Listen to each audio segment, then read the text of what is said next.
Благотворительный фонд «Даймохк» запускает ежегодную акцию «Собери ребенка в школу». Есть в республике много малоимущих семей, которые должны собрать по 1-6 детей в школу. И, как мы знаем, собрать даже одного ребенка очень затратно.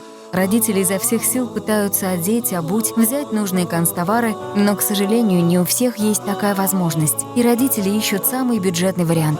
И у каждого родителя на уме, лишь бы не отставал, лишь бы не чувствовал себя ущемленным, но зачастую у родителей просто-напросто не хватает денег на все сразу. Поэтому этот проект мы считаем одним из важнейших проектов нашего фонда. Итак, друзья, желающие могут помочь денежными средствами, одеждой, школьной, канцтоварами. Также мы надеемся на сотрудничество магазинов школьных товаров. Помните, друзья, вы помогаете детям быть и выглядеть счастливыми.